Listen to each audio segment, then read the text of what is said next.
মাদ্রাসা দরওয়াজার সামনে দাঁড়াইয়া বলতে আছে, বাইজিদ রাইখা গেলাম কোরআনের ফ্যাক্টরিতে, আলেম না হওয়া পর্যন্ত বাড়িতে যাইতে পারবা না।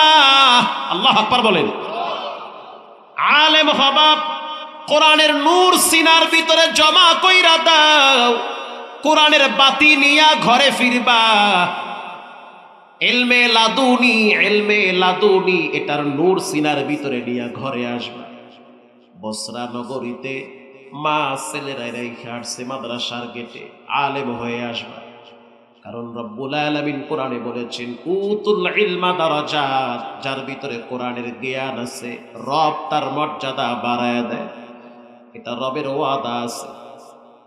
বাইজিদ বোস্তামির মা বাইজিদ বোস্তামিরে মাদ্রাসায় রাইখা গেছে, ছোট্ট মানুষ, মাত্র 11 বছর বয়স। কিছুদিন পর মায়ের কথা মনে পইরা গেছে। উস্তাদজির সামনে দাঁড়াইয়া বলতে আছে, উস্তাদ আমি আমার আব্বারে দেখি নাই, মায়ের কয়েকদিনের জন্য পাইছি, কিন্তু আমার মাকে এখন খুব দেখার ইচ্ছা জাগছে। আমার মনটা চায় আমি একটু মাকে দেখা আবার চলে আসবো, মাদ্রাসায় ছুটি দেন। ওস্তাদ চায় না যে তারে ছুটি দিবে, বাড়িতে গেলেই তো তার পড়া পিছায়া যাবে। এই জন্য ওস্তাদ তাকে এক পর্যায়ে বইলে ফেলাইছে, যদি কোরআনের 3 ভাগের 2 ভাগ সবক শোনাইতে পারো তাহলে ছুটি পাবা, তা না হলে ছুটি পাবা না। বাইজিদ বুস্তামি রহমাতুল্লাহি আলাইহি সকালে বিকালে পড়তে পড়তে উস্তাদ যেই সীমানা দিছে, যেই সময় দিছে, সময় হওয়ার আগে উস্তাদের কাছে গিয়া বলল, 23 পারা মুখস্থ করছি 11 দিনে। আল্লাহু আকবার জোরে বলেন।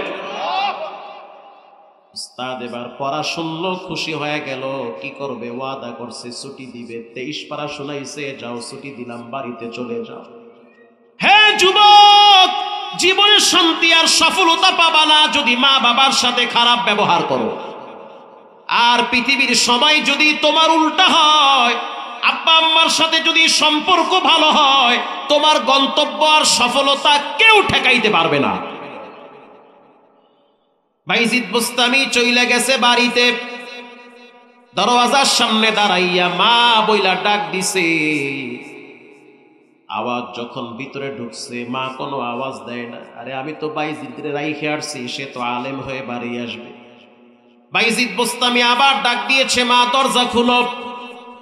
মা বলতে আছে, বাইজিদ তো আলেম হয়ে বাড়িতে আসবে, এটা তো বাইজিদকে আমি বলেছি, এখন কেন আসলো? তোমার আওয়াজ তো আমার বাইজিদের মতো মনে হয়, কিন্তু তুমি বাইজিদ না। বাইজিদ বলল, আমি বাইজিদ। ওস্তাদ আমারে একটা সময় দিছে, টাইম দিছে, এতগুলা পড়া মুখস্থ করলে ছুটি দেওয়া হবে, আমি মুখস্থ কইরা শোনায়া বাড়িতে আসছি। বাইজিদের মা বলতে আছে, আসা যাবে না, দরওয়াজা বন্ধ কইরা রাখছি, আলেম না হওয়া পর্যন্ত তোমার চেহারা আমি দেখতে চাই না। কেমন মা, কেমন সন্তান! আরে কাটা তো যখন বের হয় ওটা চিকন হইয়া বের হয়। বাইজিদ বুস্তামি চলে গেল মাদ্রাসায়। দীর্ঘদিন পার হয়ে গেছে, যখন তিনি আলেম হইল, হাফেজ হইল, উস্তাদ তার মাথায় পাগড়ি পরাইয়া দিছে, কালকে সকালবেলা পাগড়ি নিয়ে বাড়িতে যাবা। এর ভিতরে মাঝে মাঝে বাইজিদের মা দেখার জন্য মাদ্রাসায় যাইতো। যেই দিন বাইজিদ মাথায় পাগড়ি পাইল, আলেম হাফেজ হইল, এলেমের পাগড়ি মাথায় পায়ে গেছে, রাত্রিবেলা বাইজিদ ঘুমাইছে। বাইজিদের ওস্তাদ তো আর যেন তেন ওস্তাদ না, ওস্তাদ রাত্রিবেলা ঘুমায় গেছে। ঘুমের ভিতরে স্বপ্নে দেখতে আছে মদিনার দুলাল রাহমাতুল্লিল আলামিন বাইজিদের ওস্তাদের মাথার কিনারায় দাঁড়িয়ে আছে, আর বলতে আছে, বাইজিদের ওস্তাদ, বাইজিদকে একটা পাগড়ি কেন দিলা? ওকে 2টা পাগড়ি দাও, একটা হলো এলেমের পাগড়ি, আর একটা হলো তাকে আমি আল্লাহর পক্ষ থেকে সুলতানুল আরিফিন ওলি বানায়া দিছে,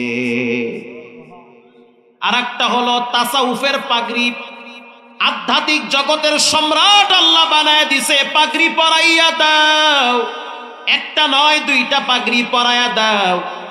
বাইজিদ বুস্তামি সকালবেলা মায়ের কাছে চলে গেছে দুই পাগড়ি নিয়া, দরওয়াজার সামনে ডাক দিয়েছে, মা তোমার বাইজিদ আলেম হয়ে বাড়ি আসছে। মা দরওয়াজা খুইলা দিছে, কিন্তু মা চোখে দেখে না, অন্ধ হয়ে গেছে। মা বলতে আছে, বাইজিদ আমি তো তোরে দেখতে পাই না, তোর মাথাটা আমার একটু কাছাকাছি নিয়ে আসো। বাইজিদ এবার যখন মায়ের মাথার পাশে দাঁড়াইছে, মা হাত দিয়া বাইজিদের চেহারা বুলাইয়া দেয়, কপালে চুমা দেয়, গালে চুমা দেয়। বাইজিদের দাড়ি মা ধইরা বলতে আছে, আল্লাহ তোরে এমন কবুল করছে যেটা আমি স্বপ্নেও দেখেছি। পাগড়ি বুঝি দুইটা নিয়ে আসছো? বলে মা কেমনে জানলা? বলে এটা আগের থেকে এলহাম হয়ে গেছে। আল্লাহু আকবার বলেন। এটা মায়ের কলিজার ভিতরে আল্লাহর পক্ষ থেকে টাল লাগায় দিছে। বাইজিদ তুমি আমার জন্য উজুর পানি নিয়ে আসো, সময় ঘনাইয়া আসছে। হয়তো রব্বুল আলামিন তোমাকে বিদায়ের, তোমাকে দেখার মতো সুযোগ আমাকে দিয়েছে শেষবারের মতো। বাইজিদ বুস্তামি রহমাতুল্লাহি আলাইহি উজুর কেতলি নিয়ে আসছে। অন্ধ মা চোখে দেখে না। বাইজিদ বুস্তামি নিজের হাতে পানি দিয়া মায়ের উজু করায়া দিল, আর বলল, বাইজিদ যায় নামাজটা বিছাইয়া পশ্চিম দিকে আমারে দাঁড় করাইয়া দাও। অন্ধ মাকে পশ্চিম দিকে দাঁড় করাইয়া রাখছে, দাঁড় করাইয়া রাখলো। এখনো পর্যন্ত বাইজিদের মা নামাজের নিয়ত শুরু করে না। যায় নামাজে দাঁড়াইয়া বলতে আছে, রব্বুল আলামিন বাইজিদের বাবারে বইলা দেন আমি তার আমানত যথাযথভাবে আদায় করেছি। বাইজিদের বাপ মৃত্যুর আগে আগে বলেছিল, বিবি আমার সন্তানটারে আলেম বানাবা। রব্বুল আলামিন আপনি সাক্ষী, আমার সন্তান বাইজিদের বাবার আমানত আমি যথাযথ পালন করছি। ওর পাগড়ি গতকালকে রাত্রে উঠছে, আজ বুঝি আমার বিদায়ের সময় হয়ে গেছে। বাইজিদ রহমাতুল্লাহি আলাইহি মারে জড়ায় ধইরা বলতে আছে, মা এটা কি শুনতেছি? মা বলতে আছে, ছাইরা দাও, দেখা হবে জান্নাতে। বাইজিদ বুস্তামি রহমাতুল্লাহি আলাইহি তার মাকে নামাজে দাঁড় করায় দিল। যখন নামাজে দাঁড়াইয়া তিনি সূরা তেলাওয়াত শুরু করলো, সূরাটা শেষ করলো, রুকুতে গেল, লম্বা টাইম রুকুতে কাটাইল। এরপরে সিজদায় গিয়া চোখের পানি ছেড়ে কান্দে আর কয়, রব্বানা আতিনা ফিদ দুনিয়া হাসানা ওয়া ফিল আখিরাতি হাসানা ওয়া কিনা আযাবান নার। পড়তেছে পড়তেছে পড়তে পড়তে পড়তে পড়তে সিজদার ভিতরে তার জানটা বের হয়ে গেছে। বাইজিদ বুস্তামি মায়েরে আনজা কইরা ধইরা বিছানায় শোয়ায়া চেহারার দিকে তাকায়া দেখলো, মনে হইতেছে চেহারায় নূর চমকাইতেছে। বাইজিদ বুস্তামি এমনে এমনে ওলি হইতে পারে নাই, মায়ের দোয়ায় ওলি হইছে। এজন্য যুবকদের পায়ে হাত দিয়া বলি, যত কিছুই হোক না কেন মায়ের সাথে কখনোই দুর্ব্যবহার করা যাবে না। আরে ভাই, এটা তো প্রসিদ্ধ হাদিসে আসছে। পৃথিবী বিখ্যাত একজন ওলির নাম ছিল ওয়াইসুল করনি। দেখতে অনেক সুন্দর, স্বাস্থ্যবান ব্যক্তি, উঁচা লম্বা। তখন তার বসবাস ছিল করায়ান নামক এলাকায়, ইয়ামেনে থাকে, কিন্তু তার কলিজাটা পইরা আছে মদিনায়। শুনতে পাইল মক্কা থেকে হিজরত করে মদিনায় আসছে রহমাতুল লিল আলামিন। নবীর সাথে সাহাবায়ে কেরাম মদিনায় আসছে। ওয়াইসুল করনি কালেমা পয়রা মুসলমান হইছে। মুসলমান হওয়ার পরে তার কলিজাটা চইলা গেছে মদিনার জমিনে। স্বপ্নে আল্লাহর হাবিবের সাথে সাক্ষাৎ। আর এক বর্ণনায় আসছে, মদিনায় চিঠি লেখছে, আমি ওয়াইসুল করনি মদিনায় আসতে চাই, মদিনার ধুলা বালু দেহে লাগাইতে চাই, উসমান আলী তালহা জুবায়েরকে দেখতে চাই, এমনকি যার সামনে সূর্য আর চন্দ্র দুর্বল হয় সেই কামলেওয়ালার চেহারাটা দেখতে চাই। কিন্তু আমি কেমনে আসি? আমার মা তো অসুস্থ, বিছানা বন্দী হয়ে গেছে। আমি যদি মদিনায় আসি তাহলে আমার মাকে কেউ খাওয়াইবে না, আমার মার প্রস্রাব পায়খানার খাতা কেউ সাফ করবে না। ওগো আল্লাহর হাবিব, আমি কেমনে মদিনায় আসবো? রাহমাতুল লিল আলামিন বলল, মদিনায় আসতে হবে না, মায়ের খেদমত করো, মর্যাদা আল্লাহ বাড়ায়া দিবে। ওয়াইসুল করনির কলিজাটা ঝাঁঝরা হয়ে গেছে মদিনায় যাওয়ার জন্য। সকালবেলা মা ডাইকা বলে, ওয়াবাইস, তুমি আবার পাশে একটু বসো।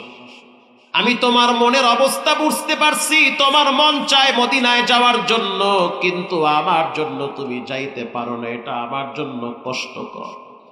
আমার আব্বা ব্রেন স্ট্রোক করে কয়েকদিন আগে বিছানায় পড়ে গেছিল। আলহামদুলিল্লাহ এখন হাঁটতে পারে, সুস্থ আছে, স্বাভাবিক জীবন যাপন করেছে। আমি বেশ কিছু সময় তার পাশে কাটাইতে পারছি, সুযোগ পাইছি। এমনও হয়েছে যে গুরুত্বপূর্ণ একটা কাজে বাহিরে যেতে হবে, যাই নাই, সব কাজ করে বাবার কাছে থাকি। বাবায় মাথায় হাত দিয়ে বলছে যে গুরুত্বপূর্ণ সময় নষ্ট করে বাবার কাছে সময়টা দিলা। আমি দিল থেকে দোয়া করলাম, রব্বুল আলামিন গুরুত্বপূর্ণ ব্যক্তিকে তোমার পিছনে ঘুরাবে, গুরুত্বপূর্ণ ব্যক্তিদেরকে তোমার পিছনে পিছনে ঘুরাবে, এমন সময় আসবে। কেন তুমি গুরুত্বপূর্ণ সময় বাদ দিয়া বাবার পিছনে সময় দিলা? আমি বললাম, আল্লাহ এবং নবীর পরে আমার কাছে সবচেয়ে গুরুত্বপূর্ণ ব্যক্তি হলো মা আর বাবা। ওয়াইসুল করনি রহমাতুল্লাহি আলাইহি মদিনায় যাইতে পারে নাই, মা বিদায় হয়ে গেছে। রাসূলুল্লাহ ওসিয়ত করেছে, আমার জীবদ্দশায় ওয়াইসুল করনিকে তোমরা পাবা না, আমার মৃত্যুর পরে ওয়াইসুল করনি মদিনায় আসবে, মক্কায় আসবে। ওয়াইসুল করনির চেহারাটা এরকম, স্বাস্থ্য এরকম, যেই জামাগুলা পরে আস্তিনগুলা অনেক ঝুলানো। ওয়াইসুল করনির অবয়ব সম্পর্কে রাসূলুল্লাহ নিজে বলেছে। শুধু তাই না, ওয়াইসুল করনির পিঠের ভিতরে একটা কালো চিহ্ন আছে, এটা দেখাই বুঝতে পারবা যে ওয়াইসুল করনি, ওর বাড়ি হলো ইয়ামেনে, ওর গ্রামের নাম হলো করায়ান নামক এলাকা। রাদিয়াল্লাহু তাআলা আনহু, হযরত আলী রাদিয়াল্লাহু তাআলা আনহু দুইজনই নবীর পাশে বসা। আল্লাহর রাসূল বলল, ওগো আলী, ওগো ওমর, তোমরা যদি ওয়াইসুল করনিরে পাও তাহলে তোমাদের জন্য দোয়া চাবা। আল্লাহু আকবার বলেন। হযরত ওমরকে বলে, তোমার জন্য দোয়া চাও আলী, তোমার জন্য দোয়া চাও। কারণ ওয়াইসুল করনি মায়ের দোয়া নিতে নিতে নিতে নিতে হাত তুললে রব ডাইরেক্ট দোয়া কবুল করে। রব্বুল আলামিন অপেক্ষায় থাকে ওয়াইস কখন হাত তুলে কি চায়, যা চায় তাই আমি তাকে দিব। কিয়ামতের ময়দানে কয়েক কোটি উম্মতকে ওয়াইসুল করনির উসিলায় রব্বুল আলামিন জাহান্নাম থেকে জান্নাত দিয়া দিবে। হাদিসের কিতাবে আসছে। তো ওয়াইসুল করনি টাকার গরম ছিল না, ওয়াইসুল করনি উট চড়াইতো, এই মর্যাদায় ভূষিত হয়েছে শুধুমাত্র মায়ের দোয়ায়। হযরত ওমর রাদিয়াল্লাহু তাআলা আনহু লম্বা টাইম তারে খুঁজলো, কোথাও পায় না। নবীর ইন্তেকাল হয়ে গেছে, নবীজির ওফাত হয়ে গেছে। হযরত আলীর সাথে নিয়া হযরত ওমর চলে গেল হজের সফরে মক্কায়। মক্কায় যাওয়ার পরে অলিতে গলিতে ঘুরে আর চিৎকার মারে, কোথায় ওয়াইসুল করনি? কেউ চিনে না কোথায় ওয়াইসুল করনি, কোথায় বাড়ি, কোথায় ঘর।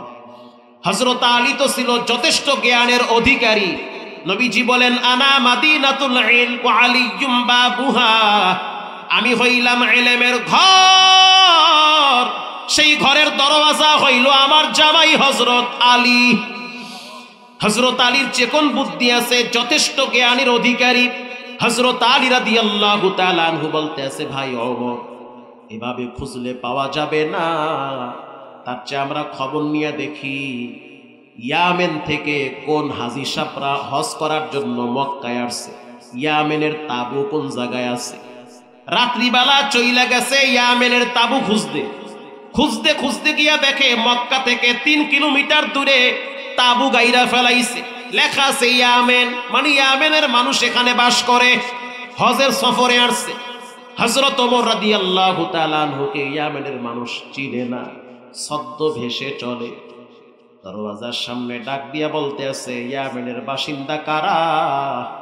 সবাই দাঁড়ায় বলতে আছে, আমরা ইয়ামেন থেকে আসছি। আচ্ছা সবাই বসেন, করায়ান নামক এলাকার থেকে কারা আসছে? 2 জন যুবক দাঁড়ায় বলল, আমরা করায়ান নামক এলাকার থেকে আসছি। হযরত ওমর বলল, তোমাদের মাঝখানে ওয়াবাইস নামক কার, অর্থাৎ ওয়াইসুল করনি কার নাম? দুইজনের একজন বলতে আছে আমার চাচাতো ভাইয়ের নাম ওয়াইস, সে পাগল টাইপের মানুষ। হযরত ওমর বলে সে পাগল না, তোমরা পাগল। সে পাগল না, তোমরাই পাগল। সে এমন একজনের পাগল যার জন্য রব এবং নবী দুইজনই ওয়াইসের পাগল। কারণ ওয়াইসুল করনি তো মা ভক্ত সন্তান।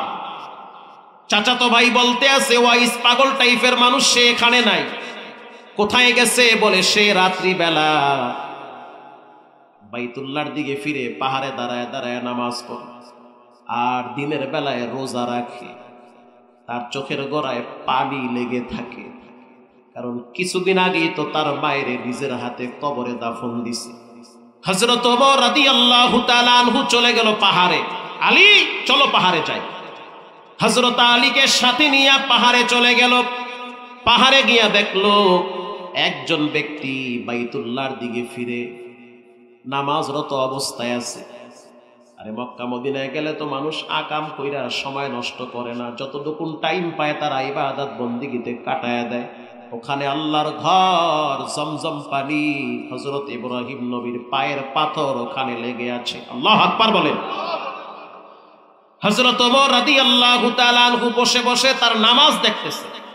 কি যে মজার নামাজ!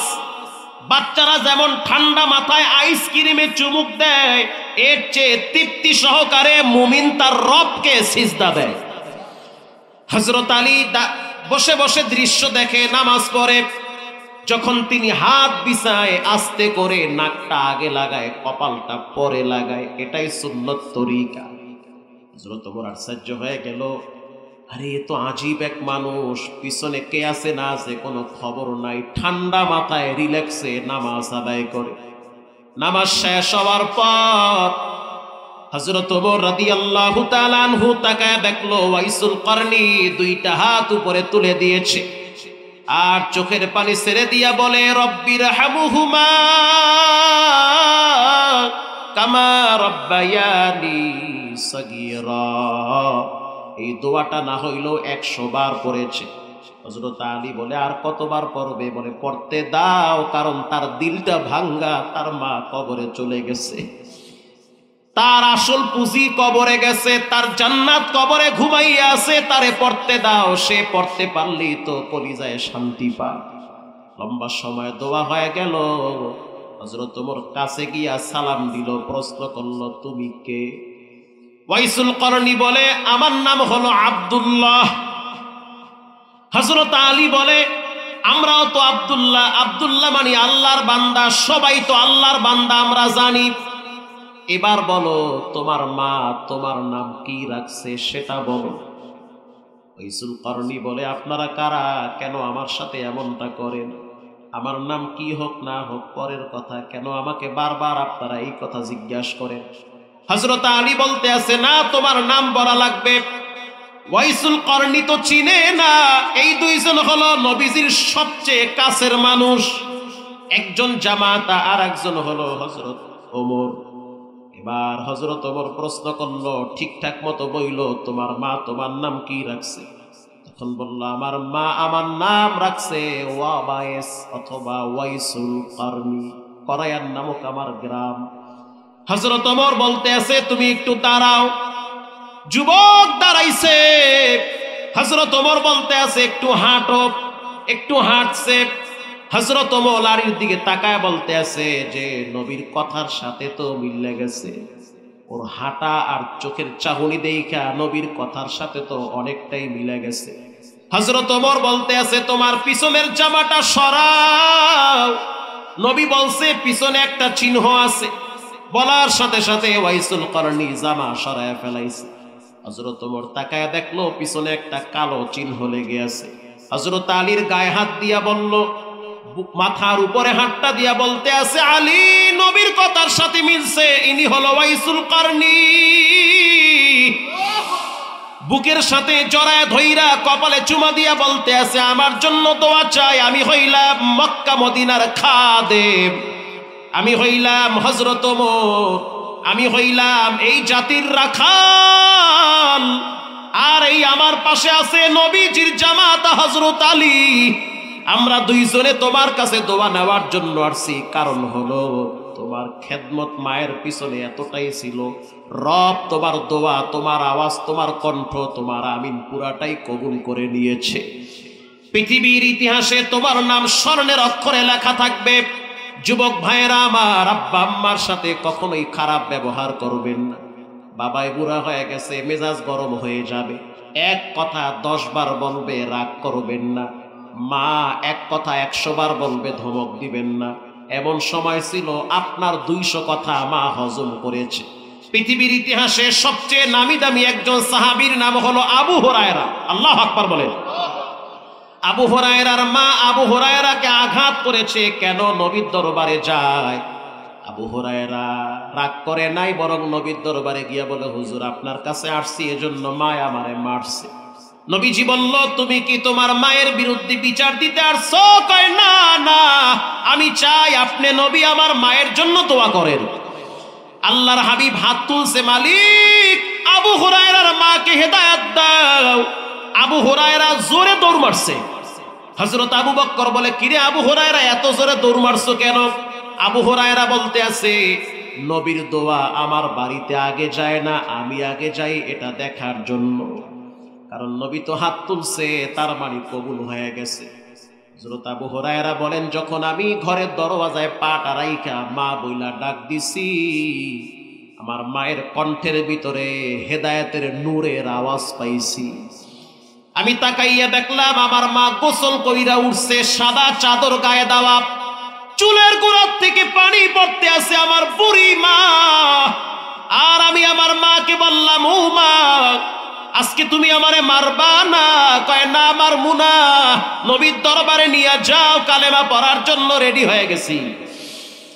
আবু হুরায়রা কান্দা কান্দা মায়ের জড়ায় ধইরা বলতে আছে, আল্লাহ, আবু হুরায়রা এত দূর আসার পিছনে সবচেয়ে বড় অবদান হলো আমার মা। প্রিয় যুবক ভাইরা আমার, জীবনে কোনোদিন মায়ের সাথে বেয়াদবি করবা না। রব বলেন, ওয়াকাদা রাব্বুকা আল্লা তা'বুদু ইল্লা ইয়াহু ওয়া বিল ওয়ালিদাইনি ইহসানা। আল্লাহর ইবাদত করো, মা বাবার খেদমত করো, তাদের হক আদায় করো। তারা বিছানায় পইরা গেলে খবরদার নাক সিটকাবা না, প্রস্রাব পায়খানা নিজের হাতে সাফ করো না। আমি সাভারে এমনও র্যাবের অফিসার দেখছি, সেনাবাহিনীর অফিসার, গ্রামের বাড়ি হইল বরিশাল বাখেরগঞ্জ সূত্রাপুর এলাকায়। তিনি একজন সেনাবাহিনীর সিনিয়র কর্মকর্তা, ফোর্স নিয়ে সব সময় ঘুরে, হাই কমান্ডার একজন ব্যক্তি, প্রথম সারির একজন তিনি অফিসার। কিন্তু তার ঘরের খবর অনেকেই জানে না। অনেক ভালোবাসা দাওয়াত দিছে তার বাসায়, যাওয়ার পথে ঢুকলাম, ঢুইকা দেখলাম অনেক সুন্দর ফ্ল্যাট, বেশ কয়েকটা রুম আছে। সে আমাকে বলল, হুজুর এই যে এত সুন্দর রুম দেখেন, আমার শান্তি নাই, আমার যেই জায়গায় শান্তি আছে সেই রুমটাতে আপনারে নিয়ে যাব। ওই রুমটায় গিয়া দেখলাম 2টা খাট, 2 খাটের ভিতরে লেপ আর কম্বল দিয়া শরীর ঢাকা। সে আমার চেহারার দিকে তাকায় বলে, আমার জান্নাত এখানে ঘুমিয়ে আছে। আমার মা বাবা 2 জন অসুস্থ বিছানায় পড়ে আছে। এই 2 জনের পায়খানা প্রস্রাব আমার নিজের হাতে আমি সাফ কইরা ক্যান্টনমেন্টে ঢুকি। এমনও সময় গেছে যাইতে অনেক দেরি হয়েছে, আমি বলছি, স্যার চাকরি লাগবে না, মায়ের খেদমত আগে লাগবে। আমি আমার স্ত্রীকে জানায় দিছি, খবরদার খবরদার, প্রয়োজনে আমি আমার মা বাবারে নিয়ে অনেক দূরে চলে যাব। আমার মা বাবার শরীরের গন্ধ যদি তোমাদের কাছে খারাপ লাগে, তাহলে আমি মা বাবা নিয়ে দূরে চলে যাব। প্রয়োজনে পাহাড়ে গিয়ে আব্বা আম্মারে নিয়ে বসবাস করব। আমার আব্বা আম্মা আমাকে যেমন লালন পালন করে বড় করছে, আমিও চাই আমি আমার আব্বা আম্মাকে লালন পালন করে বাকি জিন্দেগি কাটায় দিব। যুবক ভাইয়েরা আমার, মুরব্বীরা, আজ থেকে পাক্কা নিয়ত করে নেন, জীবনে কোনোদিন নামাজ ছাড়বো না, হারাম খাবো না, আব্বা আম্মার সাথে বেয়াদবি করব না, উস্তাদের সাথে বেয়াদবি করব না। দিলটা যদি ভালো হয়, জানি না কার না জানি দোকানে কাপনের কাপন হাজির, কার না জানি মসজিদের পালকি রেডি হয়ে গেছে। অন্তরটা যদি নরম হয়, জীবনে কোনোদিন হারাম খাবো না, জেনা ব্যভিচারে লিপ্ত হব না, কোন নারীর সাথে অবহিত প্রেম ভালোবাসা করব না। সাইরা দাও দুনিয়ার সাময়িক আনন্দ, সাইরা দাও। রব তোমার জন্য অসংখ্য নিয়ামতের দরওয়াজা খুইলা রাখছে। আজ থেকে পাক্কা নিয়াত কইরা নাও, নামাজ ছাড়বো না, হারাম খাবো না, মা বাবার সাথে বেয়াদবি করবো না। দিলটা যদি ভালো হয় তওবার নিয়াতে দুইটা হাত আল্লাহকে দেখায়া দাও। নারায়ে তাকবীর। আয় আল্লাহ এই হাতগুলা কবুল করে নেন। জীবনে একবার বাইতুল্লাহর কালো গিলাফের সাথে লাগায় দেন, জোরে বলেন আমিন। যখন সমাজে দুইটা পাপ বাড়বে তখন মনে করবেন আল্লাহর আযাব মাথার উপরে ঝুলতেছে। 1 নম্বরে জেনা, 2 নম্বরে সুদ। এই জেনা সুদ কোনোদিন বন্ধ হবে না বাংলাদেশ থেকে। বন্ধ হওয়ার জন্য যেই মেডিসিন দরকার সেটা হলো কোরআনের রাজ কায়েম করতে হবে। আস-সারিকু ওয়াস-সারিকাতু ফাকতাউ আইদিয়াহুমা, চুরি করলে চোরের হাত কেটে দাও। এটা কি মোল্লার আইন না আল্লাহর আইন? আল্লাহর আইন। 2, 4, 5টা চোরের যদি হাত কেটে দেওয়া হয়, লেখা রাখেন কসম খোদার, এটা যদি টিভিতে প্রচার করা হয়, সারা পৃথিবীর মানুষ দেখবে যে বাংলাদেশে চুরি করলে চোরের হাত কাটা যায়। এরপর থেকে বাংলাদেশের সমস্ত ব্যবসায়ীরা দোকানের শাটার খুলে ঘরে গিয়া ঘুমাবে। কোনো চোরের সাহস নাই আর একজনের দোকানে হাত দেওয়া। তাহলে এই দেশে শান্তি প্রতিষ্ঠিত হোক, এটা আমরা চাই কি চাই না? এটা আমরা চাই। এজন্য তালে তাল দিলে হবে না, বুঝে শুনে সিদ্ধান্ত নিতে হবে। আগামীর বাংলাদেশ হবে কোরআনের বাংলাদেশ, ইনশাআল্লাহ বলেন ইনশাআল্লাহ। আমি জুমার দিন খালি বলছি যে ইনিল হুকমু ইল্লা লিল্লাহ, জমিন যার, আইন চলবে তার। গত 2 বছর আগে 2000 সম্ভবত 23 সালে জমিন যার, আইন চলবে তার। আচ্ছা আপনারাই বলেন এই জমিনের মালিক কে? তাহলে আইন চলবে কার? ভাই চলুক ভাই না চলুক, কিন্তু আমাদেরকে তো সেই স্বপ্ন দেখতে হবে যে আগামীর বাংলাদেশ হবে কোরআনের বাংলাদেশ। সেখানে হিন্দু বৌদ্ধ খ্রিস্টান সবাই বসবাস করবে, কেউ কারো উপরে জুলুম করতে পারবে না। আয়না ঘর, গুম ঘর সব ভেঙ্গে ভাসায় দেওয়া হবে, মানুষ নিরাপদে বাস করবে। শুধু বলেছিলাম জমিন যার, আইন চলবে তার। আল্লাহর হুকুম ছাড়া এই জমিনে একটা পাতাও লড়ে না। কোন তন্ত্র মন্ত্র দ্বারা মানুষের শান্তি আর সুশৃঙ্খল পরিবেশ আসতে পারে না। মানুষের মুক্তি আর সুখ শান্তি একমাত্র কোরআনের রাজ কায়েম হওয়ার মাধ্যমেই হওয়া সম্ভব। এর পরের দিন আমার নামে মামলা হয়ে গেছে 2টা অটো মামলা। আমি নরম মানুষ, সহজ সোজা মানুষ, আপনার নামে অটো 2টা মামলা হয়ে গেছে। তো ভিতরে যাওয়া লাগে না, এর আগে গেট থেকে আল্লাহ বাইর করে লই গেছে, আলহামদুলিল্লাহ। তো যাওয়াটাও ভালো ছিল, গেলে মোটামুটি কিছু বুঝে আইত। ভিতরে না গেলে মূল্য বাড়ে না, কথা কর না কার। যত ভিতরে যাইবেন তত ইজ্জত বাড়বে। তো ভিতরে ঢুকতে পারলে আমি হয়তো হেলিকপ্টার নিয়ে ওয়াজ করতে পারতাম, কিন্তু ভিতরে যাইতে পারি নাই, গেট থেকে আয়া পড়ছে। কথা হলো হক কথা, কোরআনের কথা। আপনি যদি আস্তে আস্তেও বলেন, তারপরেও রাম বাপনা আপনার উপরে ভিন্নভাবে সিস্টেমে কলে কৌশলে থামায়া দেওয়ার তারা চেষ্টা করবে। এই যে আজকে আসার সময় দেখলাম আবুল সরকার, সে বলতে আছে আল্লাহ কোরআনে কইছে নাচতে। আউযুবিল্লাহ না নাউযুবিল্লাহ, কত বড় গাজাখুরি কথা। কেমনে নাচতে কইল?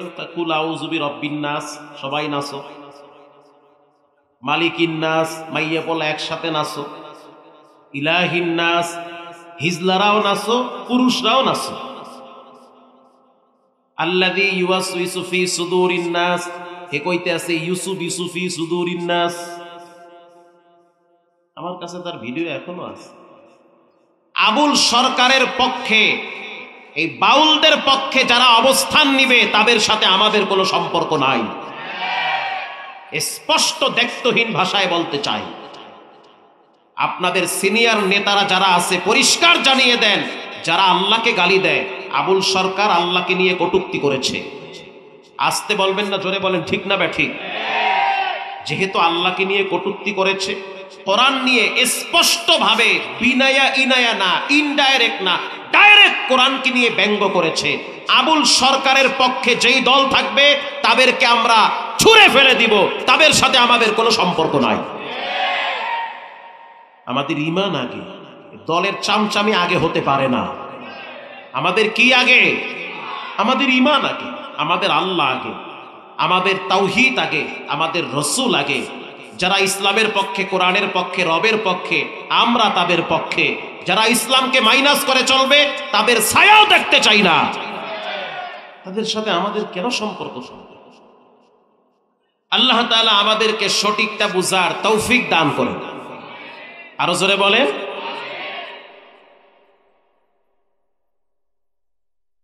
ঘুমায় গেছেন নাকি? কে কে ঘুমাইছেন হাত তুলেন। ওই যে ঘুমাইতে আছে। এই যে ময়মনসিংহ ওয়াজে গেছি, বয়ান দিছে রাত 2টায়। গিয়া বললাম যে আপনারা জান্নাতে যাবেন না জাহান্নামে যাবেন? কয়েকজনে খাড়ায় গেছে, আমরা জাহান্নামে যাব। রাত 2টার সময় ঘুমের চাপ এত বেশি, হেজে কি কয় নিজেই বোঝে না। আমি বললাম জাহান্নামে যাবেন? আমিও যাবো না, আব্বায়ে যাইবে না। খাড়ায় গেছেন যে আমরা তো জানি মোল্লা মুন্সি যা কয় ভালোই কয়, তালে তাল দেওয়া যাবে না। আমরা বুঝে শুনে কথা বলবো, বুঝে শুনে টিপ দিব, বুঝে শুনে রায় দিব, ইনশাআল্লাহ বলেন। ইনশাআল্লাহ। কালকের বয়ান দেখবেন আবুল কালাম আজাদ বাশার সাহেব, আমার খুব প্রিয় একজন মানুষ, আমি তার বয়ান নিয়মিত শুনি, খুব চমৎকার বয়ান তার। তিনি একজন ভালো আলেম। দেখবেন মলম কত প্রকার কি কি জায়গা মতো লাগাই দেবেন। যারা মলমের লোড সইতে পারবেন হেরা আইয়েন, আর যারা পাইবেন না হেরা দূরে দূরে টুবি খুললে বিড়ি টান দেবেন। ইনশাআল্লাহ আগামীকাল একজন আরেকজনকে দাওয়াত দিয়ে নিয়ে আসবেন, ইনশাআল্লাহ বলেন। ইনশাআল্লাহ আল্লাহ আপনাদেরকে সুশৃঙ্খল ভাবে জুড়ে মিলে বসার তৌফিক দান করেন। কোরআনের ভিতরে 114 সূরা আছে। দুনিয়ায় চলার জন্য টাকার গরম লাগে, চোখ বন্ধ হয়ে গেলে কবরে নেকির গরম লাগে। যেমন যার টাকা যত বেশি তার মূল্য মর্যাদা তত বেশি। টাকা নাই, আপন মানুষগুলাও চেহারা কালা বানায়া ফেলায়। বাবাই রিটায়ার্ড করছে, অ্যাকাউন্টে টাকা আছে 80 লাখ। ছেলে মেয়েরা সারাদিন বাবার হাত পাও টিপে, একটু পর পর বাবারে চা খাওয়ায়, কফি খাওয়ায়। রাত 3টার সময় ছেলে আইসা মাথায় হাত দিয়া বলে, বাবা মাথা কি ব্যথা করে, একটু বানায় দেই। আসলে বাবার মাথা বানায় না, বাবার অ্যাকাউন্টে টাকা আছে, টাকার মাথা বানায়। এটা মুগ্ধার ঘটনা, ঢাকা, আমার নিজের চোখে দেখা। 3 বছর পর মুরব্বির চেহারা হঠাৎ দেখি অন্ধকার। এত হাসি খুশি মানুষ, কেন আপনার চেহারা মলিন হয়ে গেল? বলে এখন তো আর ছেলে মেয়েরা আগের মতো মূল্যায়ন করে না। অসুস্থ হয়ে 3 মাস পর্যন্ত বিছানায় পড়ে আছি, ছেলেরা আগের মতো চিকিৎসাও করতে চায় না। কারণ বাবার অ্যাকাউন্টে যতদিন টাকা ছিল ততদিন বাবার পায়খানা প্রস্রাবও ছেলে মেয়েরা সাফ করার জন্য প্রস্তুত। টাকাগুলা পাম্পট্টি পাইরা নিয়ে গেছে, এখন বাবার কাশিটাও ভাল লাগে না। এটাই বাস্তবতা। এজন্য রব্বুল আলামিন বলেন, ইয়াউমা লা ইয়ানফাউ মালু ওয়ালা বানুন ইল্লা মান আতাল্লাহ বিকলবিন সালিম।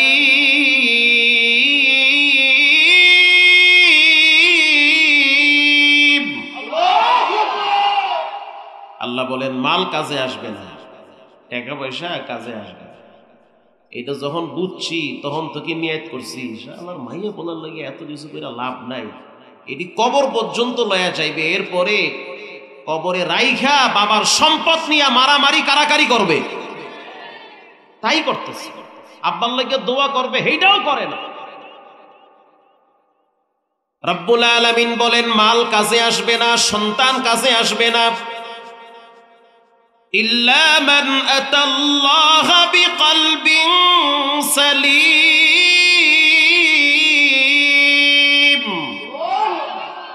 রব্বুল আলামিন বলেন, পবিত্র আত্মা কাজে আসবে যখন রাস্তা দিয়া চলে বিনয়ের সহিত চলে, নিজেকে ছোট মনে করে, অন্যকে বড় মনে করে। রাত্রিবেলা নীরবে চোখের পানি ছেড়ে দিয়া বলে, রব্বানা যালামনা আনফুসানা ওয়া ইল্লাম তাগফির লানা ওয়া তারহামনা লানাকুনান্না মিনাল খাসিরিন। রব্বুল আলামিন, সবাই ঘুমিয়ে গেছে, এই গুনাহগারের চোখে তো কোনো ঘুম নাই। রাত্র ৩টার সময় যায় নামাজ বিছাইয়া চোখের পানি ছেড়ে চিৎকার মাইরা বলে, আল্লাহ, আমি ক্ষতিগ্রস্তদের অন্তর্ভুক্ত হয়ে গেছি। জাহান্নাম থেকে বাঁচতে চাই, কবরের আযাব থেকে বাঁচান। দিনের বেলায় পেটের ধান্দা করি, সন্তানের চিন্তা করি, স্ত্রীর চিন্তা করি, রাত্রিবেলা মনে পড়ে হঠাৎ একদিন কবরে যাওয়া লাগবে, আমার হিসাব আমাকেই দেওয়া লাগবে। ঠিক না ঠিক? কলবে সালিম বলা হয় যাদের অন্তরে কোনো রোগ নাই, হিংসা নাই, বিদ্বেষ নাই, পবিত্র আত্মা। মারহাবা বলেন। আর একজনের উন্নতি দেখলে কলিজার ভিতরে কামড় মারে না। চোখের সামনে একজন ৫তলা বিল্ডিং করতেছে, ভাই আপনার তো ভাঙ্গা টিনের ঘর, আপনার বন্ধু তো ৫তলা ফাউন্ডেশন লাগাইছে। তখন ফ্রেশ অন্তরওয়ালা ব্যক্তি বলে, দোয়া করি আল্লাহ আরো ২টা বাড়ি করার তৌফিক দিক। ঠিক না ঠিক? আর যাদের অন্তরে রোগ আছে, হেরা কয় মারিয়া কাটটা জানি খাইয়ে বিল্ডিং করতে আসছে। ঢাকায় গেছে, ৩ বছর হয়েছে, টাকা পাইলো কোথায়, কেমনে কেমনে বিল্ডিং বানাইতেছে, বুঝছি ৯-৬ কইরা পয়সা কামাইছে। এরকম কিছু মানুষ দেখবেন ৪ দোকানে বৈশা সারাদিন আজাইরা পেছাল পড়ে আর মানুষের সমালোচনা করে। এরাই দেখবেন জুমার দিন মসজিদে তবারক আর মোবারক মিয়া মারামারি করে। ফরজ পইরা যদি দেখে তবারক আছে তো সুন্নত করে, যদি দেখে তবারক নাই সুন্নত বাদ দিয়া আর একজনের জোতা নিয়ে দৌড় মারে। কেরানীগঞ্জ মিথ্যা নয়, কোরআন আমার হাতে। একটা মিষ্টির জন্য জীবন দিয়ে দিছে। হাই চান কপালে সুবহানাল্লাহ কয় কি, এক পিস মিষ্টির জন্য জীবন দিয়ে দিছে। মসজিদে আসরের নামাজের পরে এক লোক তবারক নিয়ে আইছে, 2 কেজি মিষ্টি নিয়ে আইছে, নতুন দোকান উদ্বোধন করছে, মসজিদে মিষ্টি দিয়া দেন। ইমাম সাহেব খাদেমরে বলল মিষ্টি দিয়া দেন।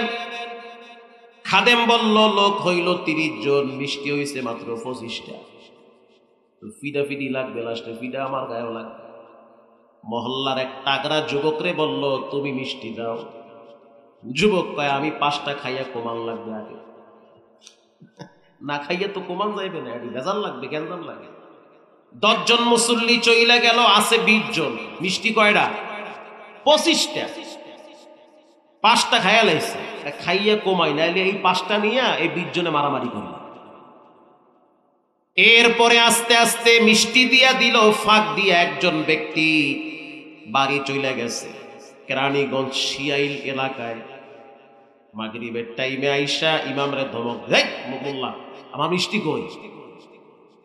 ইমাম সাহেব বলে মিষ্টি আমি দেই নাই, খাদেমের জিগান। খাদেম রে আমার মিষ্টি কই? আপনাকে মহল্লার এক যুবক হ্যাঁ মিষ্টি দিয়েছে, আমি কি জানি। যুবক রে গিয়া বলল আমার মিষ্টি কই? নামাজ তো আমিও পড়ছি। যুবক বলল মিষ্টি যারা ছিল তারা পাইছে, যারা নাই তারা পায় না। মুরব্বী জিদের ঠেলায় যুবকরা একটা ধাক্কা মারছে। যুবক চিন্তা করলো যে জুয়ান বয়সে তো কম জ্বালান নাই, এখন বুড়া বয়সে দেখি পিক আপ লন। যুবক এবার বিসমিল্লাহ ছাড়া মারছে একটা ঘুষি, এমন জোরে ঘুষি মারছে ওয়ালের লাগে বাড়ি খাইয়া পড়লি গেছে। আল্লাহর সিদ্ধান্ত হয়ে গেছে বাচ্চা থেকে লাভ কি, খাওয়ার যা খাওয়ার কবরে আয়া খায়। এরপরে খাড়ার উপরে জায়গায় শেষ হয়ে গেল, থানায় মামলা হয়ে গেছে, টাকা পয়সা দিয়া ঠান্ডা বানায় ফেলাইছে। এমনও মুসল্লি দেখছি জুমার দিন মিষ্টি নিয়ে মারামারি করে মসজিদের ভিতরে রক্তপাত ঘটায়। এরাই দেখবেন চায়ের দোকানে বসে সারাদিন শুধু আলেমদেরকে নিয়ে সমালোচনা করে। এদের কামই এইটা। এগো মাইয়ার খবর নাই, পোলার খবর নাই, বইয়ের কোনো খবর নেবে না, সারাদিন ম্যাডামে কিরণমালা জি বাংলা নিয়ে ব্যস্ত, কোনো চিন্তা নাই আর একজনে কি করলো, এগুলা নিয়েই গবেষণা সবচেয়ে বেশি হয়। প্রিয় ভাইরা আমার, মাল কাজে আসবে না, সম্পদ কাজে আসবে না, একটা জিনিস কাজে আসবে, তার নাম হলো কলবে সালিম, পবিত্র আত্মা।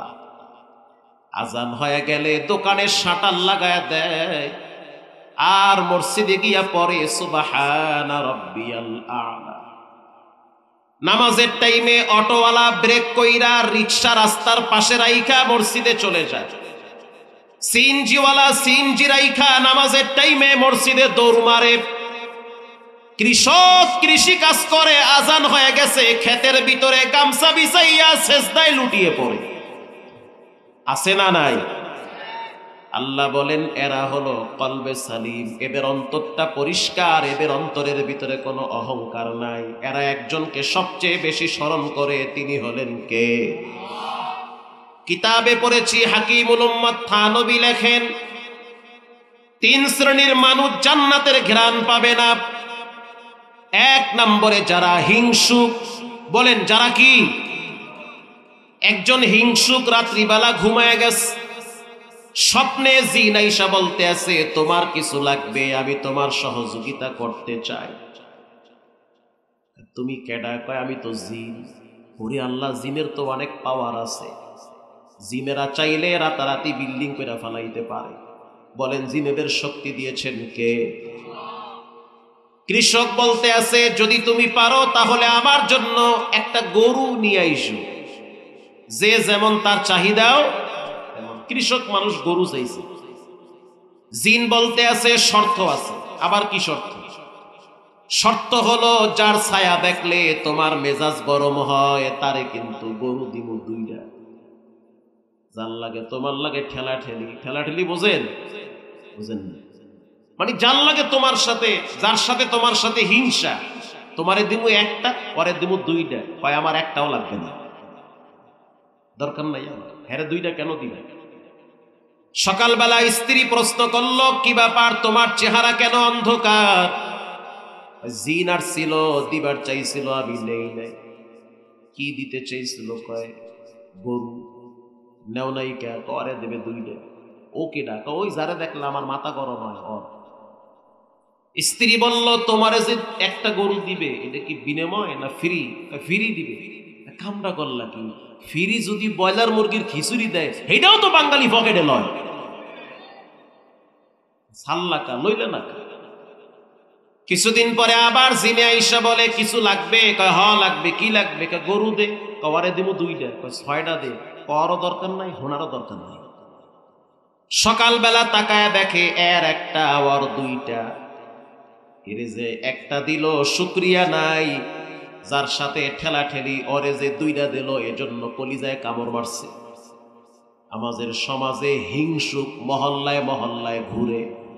এই হিংসার রোগ দোস্ত তোমার ভিতরেও কম নাই। এই হিংসা নিয়ে যদি সিজদা দাও, কসম খোদার সিজদাও কবুল হবে না। আরে মক্কা শরীফে গিয়েও হিংসা করে। আমরা 18 সালে হজে গেছি, কেরানীগঞ্জের একজন রিক্সাওয়ালারা দেখছি বাইতুল্লাহ লাব্বাইকের আওয়াজ দেয়। আর একজনের জিগায় তুই আইলি কেমনে?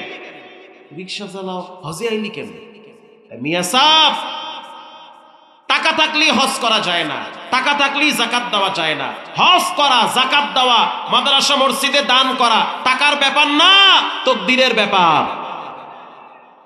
আমি রব, আমার রব, আমি দুর্বল, আমার রব তো আর দুর্বল না। আল্লাহ কি দুর্বল? আল্লাহ নিয়ে আইছে আমার হজ করতে। সেখানে গিয়াও আর একজনে হিংসা করে, কেমনে আইলি? কেন আবি তুই হজ? তুই ফকির মানুষ, তুই দেশে গিয়ে কামলা টামলা দিয়ে খাবি, হজে কেন আবি তুই? কিছুদিন পরে আবার জিনে আইসা বলে কিছু লাগবে? বলে হা লাগবে। কি লাগবে? বলে 1 তালা বাড়ি কইরা দে। অরে দিব 2 তালা। কথা কি বুঝেন? সকালবেলা তাকায় দেখলো পুকুরের পারে একতলা বাড়ি, ডাইনে মাথা ঘুরায় দেখে যার সাথে হিংসা তার কয়তলা। কিছুদিন পরে আবার যিনি আইসা বলে কিছু লাগবে, বলে হা লাগবে, কি লাগবে? কয় আমার একটা চৌকুড়ায় লয়া যা। কেন কেন বোঝো না? আমার একটা নিবি, ওর দুইটা নিবি। চিন্তা করে দেখেন, আমার এক চোখ যদি নিয়ে যাও তাহলে আমি আর একটা চোখ দিয়া দেখতে পারবো, ওর যদি দুই চোখ নিয়ে যাও তাহলে তো খালে পড়বে। বলেন তো ভাই, এটাকে কি বলে? হিংসা। কুল্লু উতুল্লিন জাওয়াজিম মুস্তাকবিরিন মুতাকাব্বিরিন। হাজী সাহেব, গাজী সাহেব শুইনা লন, যার ভিতরে অহংকার আছে জান্নাতের ঘ্রাণ পাইবে না, যার ভিতরে হিংসা আছে জান্নাতের কাছেও যাইবে না, যার ব্যবহার খারাপ, যার কথার ভিতরে গালি আর গালি, সে জান্নাতের ঘ্রাণও পাবে না। এটা আমি বলি নাই, বলেছেন মুহাম্মদুর রাসূলুল্লাহ সাল্লাল্লাহু আলাইহি ওয়াসাল্লাম। আল্লাহ আমাদেরকে হেদায়েত দান করেন। আরো জোরে বলেন রব্বুল আলামিন বলেন ওয়া'বুদুল্লাহ, আমার গোলামি করো, এটা আমার হক। প্রতিদিন 5 ওয়াক্ত সালাত আদায় করবা, আমার হক। সন্তানের হক আদায় করো, বউয়ের হক আদায় করো, মা বাবার হক আদায় করো। তো রবের হক গেল কই? অথচ রব বিনা টাকায় তোমারে শ্বাস দিয়েছে, অক্সিজেন দিয়েছে। চাইলে রব্বুল আলামিন বিছানায় সময় রাখতে পারত। রবের দেওয়া নিয়ামত ভোগ করে ছেলে মেয়েদেরকে খুশি করো। রবের দেওয়া শক্তি দিয়া স্ত্রীর মুখে হাসি ফোটাও, অথচ রবের কিছুই দেও না। কুত্তার ভিতরে 10টা গুণ আছে। কুকুর তার প্রভু ভক্ত হয়। কুকুরকে যদি একটা রুটি দেন, কুকুর আপনাকে দেখে চিমে রাখবে, আপনার বাড়ির সামনে সারা রাত পাহারা দিবে। শুধু তাই না, বাড়িতে যদি একটা পাতা পড়ে, কুকুর দৌড়ায় গিয়া ধমক দিয়া বলে আমার মালিকের জন্য ক্ষতি না হয়। কথা কত না? ইমাম গাজ্জালি বলেন পৃথিবীর মানুষ এত নিমুখ হারাম কেমনে হইলি? কুত্তার ভিতরে 10টা গুণ আছে, যদি একটা গুণ মানুষের ভিতরে থাকে সে আল্লাহর ওলি হয়ে যাবে। 1 নম্বরে কুকুর তার প্রভু ভক্ত বেশি হয়। কুকুর তার মালিকের ভক্ত বেশি। নানি বাড়ি বেড়াইতে গেলাম, সকালবেলা ফজরের আজানের সময় দরজা খুললা পর্দা আলাদা কইরা যখন বের হইলাম, তাকায় দেখলাম কালো একটা কুকুর উঠানে পা বিছায়া বসে আছে। যখন বের হইলাম, কুকুরটা আস্তে করে কাছে আইসা মাথাটা নত করে দিয়েছে, কারণ কুকুর বুঝতে পারছে আমার মালিকের বাড়ির মেহমান। কথা কন না কেন? এটা আমার মালিকের বাড়ির মেহমান। আমি আস্তে করে পা দিয়া লাথি মারলাম, মানে হাত আস্তে করে জুতা দিয়া সরায়া দিতেছি, কারণ পায়ের দিকে আগায় আসতেছে। যত দূরে সরায়া দিতে চাই, কুকুর দেখতেছি মাথা নত করে চোখ বন্ধ করে বুঝাইতে চায় সারা রাত আমি তোমার এই বাড়ি পাহারা দিয়েছি, অথচ তুমি গোস্ত খাও, আমি হাড্ডি খাই। আমি আমার মালিক চিনি মাহমুদুল হাসান, তুমি তোমার মালিক চিনতে পারো না। প্রিয় ভাইরা আমার, এজন্য রব বলেন ওয়া'বুদুল্লাহ, ইবাদত বন্দেগী করতে হবে একজনের। চিৎকার মেরে বলেন তিনি হলেন কে? সারাদিন সন্তানকে সময় দেন, স্ত্রীকে সময় দেন, অথচ আপনার উচিত হলো প্রতিদিন 1.5 ঘন্টা লাগে নামাজ পড়া। এই 1.5 ঘন্টাও যদি রবকে না দেন, তাহলে লেখা রাখেন রবের সিদ্ধান্ত, কুল্লামা নাফিজাত জুলুদুহুম বাদদালনাহুম জুলুদান গায়রাহা লিয়াযুকুল আযাব। রব বলেন কিয়ামতের ময়দানে জাহান্নামে আমি তোমাদেরকে প্রবেশ করাবো। জাহান্নামে ফালাবার আগে আমি অর্ডার করব 70 হাত শিকল নাও। সুম্মা ফি সিলসিলাতিন যারউহা 70 যিরাআন ফাসলুকু। 70 হাত শিকল লয়া আমার এই গোলামটারে ভালো করে বেঁধো, শক্ত কইরা বাঁধো। সকালবেলা গরুর ওলান থেকে 3 কেজি দুধ নামাইছে। সারা রাত বাচ্চা মায়ের ওলানে মুখ দিতে পারে নাই। তোমার বাচ্চা যদি দুধ না খায়, কান্দা কান্দা ঘুমায় যায়, তোমার স্ত্রীও কষ্ট পায়। অথচ গরুর বাচ্চাটা, তারও তো মায়ের প্রতি ভালোবাসা দরদ আছে। মায়ের দুধ পান করবে, তুমি করতে দাও নাই। 10 হাত ডিফারেন্সে বাচ্চা বানছো, গরুরে বানছো। রাত্রিবেলা বাচ্চা চোখের পানি ছেড়ে কান্দে আর কয়, মা দুধ দাও, গলা শুকায় গেছে। কিন্তু মা বলতে চায়, বাচ্চা সবুর করো, আল্লাহ রাব্বুল আলামিন আমাদেরকে বনি আদমের খাদেম হিসাবে বানাইছে। ওরা খায়া লয়া যা থাকবে তা দিয়া তোর জীবন চালাবি। অথচ মালিক, তুমি ফজরের নামাজ পড়লা না, 10টার সময় ঘুম থেকে উঠা উজু গোসল ছাড়াই তুমি ওলানে হাত দিয়া 5 কেজি দুধ নামাইলা। একেবারে ওলানটা খালি কইরা দুধ নিয়া বাজারে বিক্রি কইরা দুধের টাকা দিয়া বিড়ি কিন্না টানতে টানতে বাড়তে যায়। কথা কন না খা। এজন্য রব্বুল আলামিন বলেন, কিয়ামতের ময়দানে শিকল দিয়া পা বাইদা ফালাইয়া এরপরে জাহান্নামে ফালাবো। জাহান্নামে ফালাবার পর রব্বুল আলামিন বলবেন, কুল্লামা নাযিজাত জুলুদুহুম বাদদালনাহুম, ডাবল আযাব দাও, শক্ত আযাব দাও। জাহান্নামের আগুনের কারণে প্রথম চামড়াটা উঠা যাবে। আল্লাহ বলবে, হয় নাই, চামড়া আবার নতুন লাগাও। আরে দুনিয়ায় আগুনে পোড়া মানুষ আপনারা দেখছেন কিনা জানি না, আমি আমার চোখ দিয়া দেখছি। এরপর থেকে মনে হয় আমি ঘুমের ভিতর নামাজের জন্য চমকে উঠি। রানা প্লাজায় যেদিন আগুন লাগছিল, ভেঙ্গে মাটিতে গুঁড়া হয়ে গেছে। আমি তখন কেরানীগঞ্জ বাজারে জুমা পড়াইতাম, দেখার জন্য গেছি। এমনও যুবক দেখছি যার একটা সাইড পুইরা লাল হয়ে গেছে, হাতের ভিতর থেকে ধোয়া উঠতেছে, হাড্ডি গইলা গইলা চর্বি বায়া বায়া পড়ে। এমনও যুবক দেখছি যার হাত কাইটা বের করা লাগছে, কারণ ওয়াল পইরা পুরা হাতটারে আটকায় ফেলাইছে। টান মারলে কলিজা বের হয়। কল্পনাও করতে পারে নাই যে বিল্ডিং এর চিপায় আমার মরণটা এমন হবে। সেনাবাহিনী ওখান থেকে বের কইরা যখন এনাম মেডিকেলে নিল, তখন একজন সাংবাদিক যুবকরে প্রশ্ন করলো যে, তুমি কি বলতে চাও বলো। পুলিশ ধমক দিয়া সরায় দেয়। সাংবাদিক তো টাইম বেটাইম বোঝে না, ধইরা ফেলায় মাইক। সে চিৎকার মাইরা বলতে আছে, আমি 2 জন ব্যক্তির কাছে ক্ষমা চাই। একজন হলো আমি আমার মায়ের কাছে ক্ষমা চাই, আর একজন হলো আমি আমার আব্বার কাছে ক্ষমা চাই। এই 2 জন যদি ক্ষমা কইরা দেয়, আমি তো মইরাও শান্তি পামু। জাহান্নামের আগুন এর চেয়ে ভয়ঙ্কর তীব্র হবে। রব্বুল আলামিন বলেন, যারা নামাজ ছাইরা দিছে ইচ্ছা কইরা, যারা দুনিয়ার রং তামাশায় মজা মারে, রব বলেন তাদেরকে নতুন চামড়া লাগাও। চামড়া নতুন লাগায় দিবে আল্লাহ তাআলা। জাহান্নামের আগুন দিয়া চামড়া আবার সাফ কইরা উড়ায় ফেলাইবে। আবার নতুন চামড়া লাগবে, আবার চামড়া উঠবে, আবার নতুন চামড়া লাগবে। এরকম 3 বার চামড়া লাগবে, আবার 3 বার উঠবে। জাহান্নামীরা চিৎকার মেরে বলবে, আল্লাহ আমাদেরকে বাঁচান।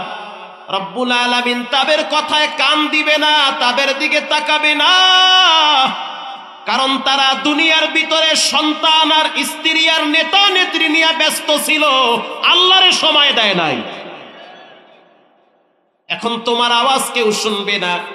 আরে ভাই, কিয়ামতের ময়দানে জান্নাত জাহান্নাম অনেক দূরের হিসাব। এবার তাজা একটা হাদিস শোনেন। রাসূল বলেছেন, যে ব্যক্তি সর্বশেষ মারা যাবে তাকেও মাটির নিচে 40,000 বছর থাকা লাগবে। আপনি চিন্তা করে দেখেন, এই মাটির নিচে 40,000 বছর কেমনে থাকবে। 2 নম্বরে কিয়ামতের ময়দান হবে 50,000 বছর।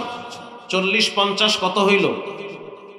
পুলসিরাতের রাস্তা হবে 30,000 বছর। 1,20,000 বছর অতিবাহিত হওয়ার পরে এরপরে জান্নাত অথবা জাহান্নাম। এবার চিন্তা করে দেখেন দেখেন কতটা সময় পার হওয়ার পরে আপনাকে একটা জায়গায় যাওয়া লাগবে, এর ভিতরে এই সময়টা আপনি কেমনে পার করবেন? হাদিসে আসছে যারা নামাজ পড়ে, নামাজের জন্য যারা অস্থির হয়ে যায়, খিদা লাগলে যেমন অস্থির হয়ে যাও, সন্তান অসুস্থ হইলে যেমন কোলে নিয়ে বাজারে দৌড় দাও হসপিটালে, যারা নামাজের জন্য অস্থির হয়, আল্লাহ রসুল বলেন কিয়ামতের ময়দানের 50,000 বছর তাদের সময়টা হবে জোহর থেকে আসর পর্যন্ত, যেই সময় এটাই হবে তাদের সময়। সুবহানাল্লাহ, জোরে বলেন। প্রিয় ভাইরা আমার, এরপরে রব্বুল আলামিন বলেন ওয়াবিল ওয়ালিদাইনি ইহসানা, আল্লাহর হক, বিশুদ্ধ ইবাদত, শিরিক মুক্ত ইবাদত। লা রাজ্জাকা ইল্লাল্লাহ, আমার রিজিকের মালিক একজন, চিৎকার মেরে বলেন তিনি হলেন কে? চাকরি আমারে খাওয়ায় না, ব্যবসা আমারে খাওয়ায় না, পৃথিবীর ডিগ্রি আমারে খাওয়ায় না। আরে ডিগ্রি যদি তোমারে খাওয়াইতো তাহলে অশিক্ষিতর আন্ডারে ডিগ্রিওয়ালারাও তো চাকরি করে, কথা কন না কা? সাইন দিতে পারে না অশিক্ষিত গন্ড মূর্খ, অথচ 3টা গার্মেন্টসের মালিক, তার আন্ডারে বিসিএস চাকরি করে। অশিক্ষিত মূর্খ কোম্পানির মালিক, তার আন্ডারে এমএ পাস কমপ্লিট করেছে, শিক্ষিতরা চাকরি করে। তো বোঝা গেল চাকরি খাওয়ায় না, ডিগ্রি খাওয়ায় না, ব্যবসা খাওয়ায় না, খিলানেওয়ালা একজন, তিনি হলেন কে? এবার আসেন ভাইয়েরা আমার, প্রতিদিন বৃষ্টি হয় না, মাঝে মাঝে বৃষ্টি হয়। এই গ্রামে বৃষ্টি হয়, অন্য গ্রামে বৃষ্টি হয় না। আবার মাঝে মাঝে আকাশটা মেঘাচ্ছন্ন হয়, বৃষ্টি হয় আর এক জায়গায়। জানতে চাই বৃষ্টি নামানোর মালিক কে? মায়ের পেটে বাচ্চা সাদা না কালা, বাচ্চা ছেলে নামে, একটা পরিপূর্ণ রূপ না আসা পর্যন্ত ডাক্তারের বাবাও বলতে পারে না কেমন বাচ্চা আল্লাহ তারে দিছে। এবার জানতে চাই বাচ্চা কালা না ধলা, এটা দেওয়ার মালিক কে? বাচ্চা দেওয়ার মালিক কে? রব্বুল আলামিন বলেন পৃথিবীর মানুষ বাচ্চা আমি দেই, কাউকে ছেলে দেই, কাউকে মেয়ে দেই, কাউকে ছেলে দেই না, কাউকে মেয়ে দেই। আবার এমন হয় একসাথে 4টা বাচ্চা দেই। লিল্লাহি মুলকুস সামাওয়াতি ওয়াল আরদি ইয়াখলুকু মা ইয়াশাউ ইনাসা, আমার মনে চাই আমি দেই, মনে চাই না দেই না। তবে মনে রাখবে, কোন মাজারওয়ালা, বাজারওয়ালা, খাজা বাবা, কেবলা খাবা, এরা বাচ্চা দেওয়ার মালিক না, বাচ্চা দেয় কে? শিরিক মুক্ত ইবাদত। যখন আপনি নামাজে দাঁড়ান, পাশে কে দাঁড়াইলো, সামনে কে দাঁড়াইলো, এগুলো পরে দেখা লাগবে। আমি কার সামনে দাঁড়াইছি এটা মনে করতে হবে আগে। মানুষ যখন দেখে তখন আমার নামাজ স্লো হয়, মানুষ যখন দেখে না তখন আমার নামাজ দ্রুত হয়ে যায়। যখন ডাইনে দেখি বড় হুজুর, তখন আমার রুকু সেজদা ধীরে ধীরে হয়। আর যখন দেখি কেউ নাই, তখন আমার রুকু সেজদা কম্পিউটারের মতো চলে। মনে রাখতে হবে, আমি যা কিছু করি না কেন আমাকে একজনে ফলো করেন। আলাম ইয়ালাম বিআন্নাল্লাহা ইয়ারা, তিনি হলেন কে? প্রিয় ভাইয়েরা আমার, এরপরে আল্লাহ রাব্বুল আলামিন বলেন ওয়াবিল ওয়ালিদাইনি ইহসানা,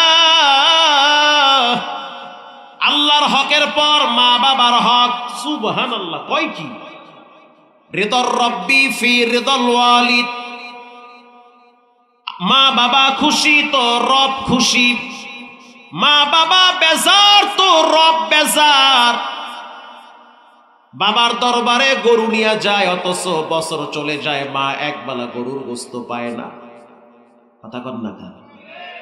বাবার দরবারে সুন্দর কইরা সারিয়াল লঙ্গি পরাইয়া উট নিয়ে যায়, অথচ মা বছর চলে যায়, একবেলা গরুর গোস্তর খাবার পায় না।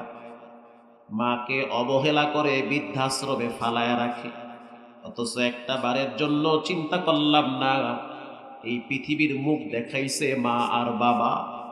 আল্লাহ কোরআনে বলেছেন ওয়াহনান আলা ওয়াহানি ওয়া ফিসাল, তোমার জন্য সবচেয়ে বেশি কষ্ট করেছে তোমার মা। কেমন কষ্ট করছে জানো?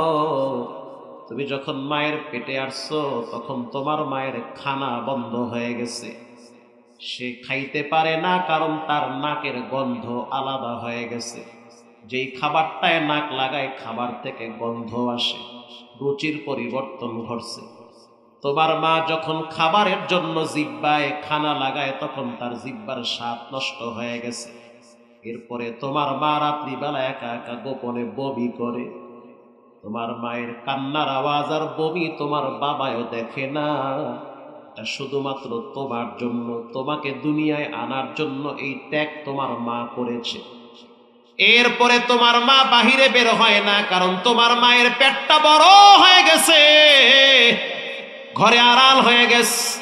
আল্লাহ কায় ওয়াহনান আলা ওয়াহনি ওয়া ফিসাল, কষ্টের পর কষ্ট তোমার মা সহ্য করেছে।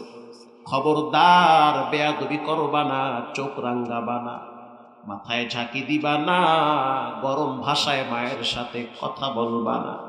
ওই জায়গায় যদি ভেজাল লাগে পুরা দুনিয়া তছনছ হয়ে যাবে। ইজ্জত আর শান্তি আর সম্মান যদি চাও, মায়ের পায়ের নিচে নিজের মাথাটা বিছায়া দাও। আল্লাহু আকবার বলেন। এরপরে তুমি যখন তোমার মায়ের পেটে আসছো, পা দিয়া লাথি মারছো, এক একটা আঘাত তোমার মায়ের কলিজায় লাগছে। তোমার মায়ের পেটের ভিতরে হাত পা যখন বড় হওয়া শুরু হয়ে গেছে, তোমার মায়ের খানা ঘুম পুরাটাই বন্ধ হয়ে গেছে। রাত্রিবেলা তোমার মা একবার দাঁড়ায় আবার বসে, আবার দাঁড়ায় আবার বসে। স্বামী প্রশ্ন করে, বিবি আমার কেন ঘুমাও না? স্ত্রী বলে, কেমনে ঘুমাই, আমার পেটে যেই বাচ্চাটা ও তো আমারে হাত দিয়া ঘুষা মারছে, পা দিয়া লাথি মারছে, এক একটা আঘাত আমার কলিজার নালি বন্ধ হয়ে গেছে।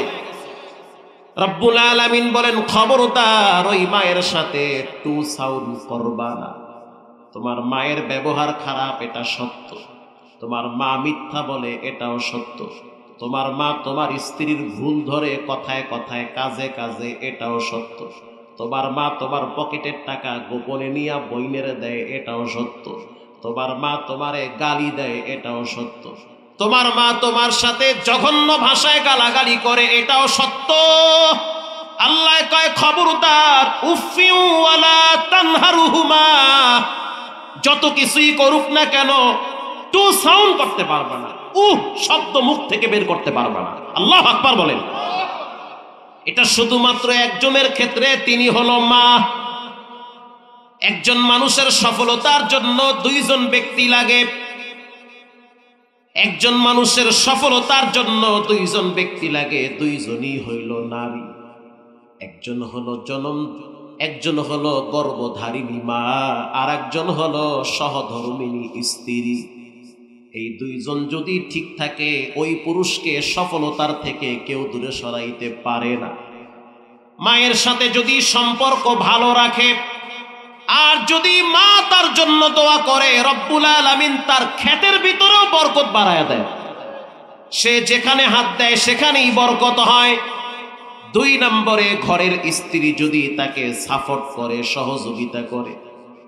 কারণ স্ত্রীর সাহস হলো পুরুষের শক্তি। স্ত্রী যদি আপনাকে সাপোর্ট করে, আপনি ডিম বিক্রি করে খাবেন, তারপরেও মনে একটা সাহস আছে আর শান্তি আছে। আর স্ত্রী যদি আপনাকে সাপোর্ট আর সহযোগিতা না করে, আপনি কোটি টাকার মালিক হইলেও দেখবেন ঘরটা জাহান্নাম হয়ে গেছে। নড়াইল একটা এলাকার নাম হইল কালিয়া। যদি কোনোদিন যান, বাইপাস মোড়ে দেখবেন এক চায়ের দোকানদার, পা নাই কিন্তু হাঁটুর ভিতরে 2টা বল লাগানো। বল চিনেন? বল, অনেক ন্যাংরারা বল দিয়ে হাঁটে না, এরকম 2টা পা নাই, বল লাগানো। চা খাওয়ার জন্য রাত্র 2টায় ব্রেক করলাম, ঢুকলাম দোকানে। ছোট্ট মানুষ, বাউইন মানুষ, হাতগুলা ছোট, মাথাও ছোট, চেহারাও ছোট। এরকম মানুষ আছে না? ছোট হাত দিয়া চায়ের কেতলি লড়াইতেছে। তো আমি আশ্চর্য হয়ে গেলাম, এত সুন্দর দোকান, টিপটাপ দোকান, চমৎকার দোকান, ভরপুর মাল, এত লোক মানুষ কেমনে চালায়, টাকা পাইলো কই, কেমনে কি হিসাব মিলায়? আমি তাকে বললাম, আপনার যে 2টা পা নাই, কেমনে চলেন? এত বড় দোকান কেমনে চালান? সে যেই জবাবটা দিল, আমি তো আশ্চর্য হয়ে গেলাম। সে বলল, হুজুর আমার 4টা পা আছে গোপনে। আল্লাহু আকবার বলেন। একটা হলো আমার মায়ের 2 পা, আর একটা হলো আমার স্ত্রীর 2 পা। এই 4টা পায়ের শক্তিতে আমি চলতে পারি, বরং 2 পা নাই কি হইছে 4 পায়ের শক্তি আরো বাড়ায় দিছে। আমার মা যখন আমাকে বিবাহ করাবে কেউ মেয়ে দিতে চাই না, কারণ আমি প্রতিবন্ধী। আমি তো নিজে নিজে প্রতিবন্ধী হই নাই, বানাইছেন কে? আমার মা অনেক কাঁদছে যে আমি ছেলেটারে কেমনে বিয়ে করাবো। কিন্তু আমাদের পাশের গ্রামের একজনের মেয়ে আমার সাথে বিবাহ বসার জন্য রাজি হয়ে গেছে। সে কিন্তু প্রতিবন্ধী না, কিন্তু কেন জানি আল্লাহ পাক তার দিলটা আমার জন্য নরম করে দিয়েছে। কারণ কলম ঘুরায় রাখছেন কে? ওটা তো উপর থেকে লেখা হয়ে গেছে কার সাথে কার জোড়া মিলবে। যখন নতুন বিবাহ হইল, এলাকার অনেকেই আমার স্ত্রীকে টিটকারি করছে, প্রতিবন্ধীর সাথে বিয়া বর্ষ, জীবন তো সংকীর্ণ হয়ে যাবে। আমাকে লজ্জা দিয়েছে, আমার স্ত্রীকেও লজ্জা দিত। বাসর রাত্রে আমার বিবি আমার হাত ধরে কানের 2টা রিন খুলে আমার পায়ের সামনে রাখছে, মানে হাঁটুর সামনে আমারে ফালায়া রাখছে, আর বলতে আছে এই রিন 2টা দিলাম, এটা আমার মা কষ্ট করে আমার কানে উঠায়া দিছে। এই ঋণ 2টা বিক্রি করে তুমি ছোট্ট একটা চায়ের দোকান দিবা, কারো কাছে হাত পাতবা না। আল্লাহর সন্তুষ্টির জন্য পরিবারের বোঝা ঘাড়ে নিবা, আর রব্বুল আলামিন এই চায়ের দোকানের ভিতরে বরকত বাড়ায়া দিবে। কারো কাছে হাত পাতবা না তুমি, বরকত রিজেক ব্যবসার ভিতরে আল্লাহ 10 গুণ বাড়ায়া দেয়। মারহাবা বলেন। আমার স্ত্রীর কথা শুইলা মনে হয় আমি আবার নতুন জীবন ফিরে পাইলাম। এরপরে আমি 2টা কানের ঋণ বিক্রি করছি, বিক্রি কইরা ছোট্ট একটা চায়ের দোকান নিয়ে বসলাম। আল্লাহ রাব্বুল আলামিন এমন বরকত দিছে, এমন বরকতের দ্বার খুইলা দিছে, এই দোকানে আজকে প্রায় কয়েক লক্ষ টাকার মাল। রব্বুল আলামিনের দয়ায় আমার পাশের জায়গাটাও নিছি। আগামীতে স্বামী স্ত্রী মাকে নিয়ে হজে যাব, নিয়েই তো করছি। বলেন বরকত দেওয়ার মালিক কে? আরে ভাই, এরকম যদি আমি একটা একটা বলি, কয়েক ডজন এরকম আমার পকেটে জমা আছে। কিন্তু মায়ের সাথে দুর্ব্যবহার করলে, সম্পর্ক খারাপ রাখলে এদের পরিণাম যাযাবরের মতো হয়। এরা মায়ের সাথে সম্পর্ক খারাপ, একটা টাইমে বইয়ের সাথেও সম্পর্ক খারাপ হয়। এক সময় বড় হওয়ার পর বাচ্চারাও তার পক্ষে থাকে না, সব মায়ের পক্ষে চলে যায়। তখন একা একা ফকিরের মতো জীবন কাটাইতে হয়। এর অন্যতম একটি কারণ হলো মায়ের সাথে সম্পর্ক খারাপ। পৃথিবী বিখ্যাত একজন ওলির নাম হলো বাইজিদ বুস্তামি। আল্লাহু আকবার বলেন। বাইজিদ বুস্তামি প্রসিদ্ধ ওয়াকিয়া উয়ুনুল হিকায়াত ইবনুল জাওজি লেখছে। বাইজিদ বুস্তামির মা বাইজিদ বুস্তামিরে মাদ্রাসায় নিয়ে গেছে। বাপ অনেক আগেই বিদায় হয়ে গেছে, ওসিয়ত কইরা গেছে পেটের বাচ্চাটারে আলেম বানাবা। আমি বাবা, আমার তেমন কোনো যোগ্যতা নাই যে কবরের আযাব থেকে বাঁচতে পারবো, কিন্তু আল্লাহর কাছে আশাবাদী আমার মালিক আমার এই বাচ্চার ওসিলায় আমাকে মাফ করে দিবে।